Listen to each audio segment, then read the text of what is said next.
ఉందో తెలుసు. మనం ఎంత దారుణమైన సిచ్యువేషన్ అంటే, అరే గంజాయి ఈ రోజు వరకు నిర్మూలన చేయడానికి 5 సంవత్సరాల కాలంలో కనీసం ఒక రివ్యూ కూడా పెట్టలేదంటేనే విచ్చలవిడితనం ఎక్కడ పెరిగిందో మనకు అర్థమవుతుంది.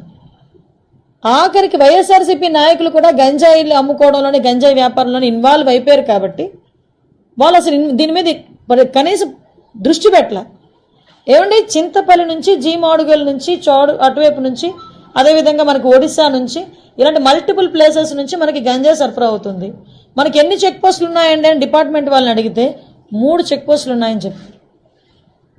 3 చెక్ పోస్టులు ఉన్నాయి. ఎందుకు రాదండి లోపలికి?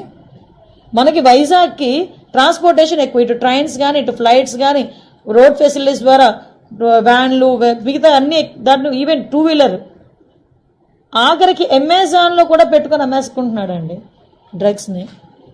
కర్రీ లీవ్స్ అని పేరు చెప్పుకొని అమ్మేసే పరిస్థితి కనిపిస్తూ ఉంది. నిజంగా ఇది మనం చాలా సీరియస్గా తీసుకోవాల్సిన ఇష్యూ. అంటే అంత క్రిటికల్ సిచ్యువేషన్లో ఈరోజు వైజాగ్ పరిస్థితి ఉంది.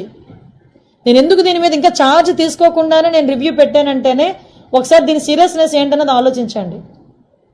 నేను ఇంకోటి కూడా చెప్పాను, టాస్క్ ఫోర్స్ ఏర్పాటు చేయండి. ఈ రోజు నుంచే టుడే ఆన్వర్డ్స్ ఆఫ్టర్ 8:39 గుంపులుగా పిల్లలు ఎవరైనా ఉన్నా గంజాయిలు తీసుకుంటున్నట్టుగా రోడ్డు పక్కన ఉన్నా చీకట్లో ఉన్నా మీకు నచ్చిన పని చేయండి అని పోలీసుల వాళ్ళకి నేను క్లియర్ ఇన్స్ట్రక్షన్ ఇచ్చాను. అట్ ద సేమ్ టైం ఈరోజు కొంచెం మరీ ఇంకోటి విషయం ఏంటంటే, స్మెల్ డిటెక్ట్ చేయాలి. వీళ్ళు డిటెక్ట్ చేయాలి ఈ గంజా ఎక్కడుంది ట్రాన్స్పోర్టేషన్ టైంలో.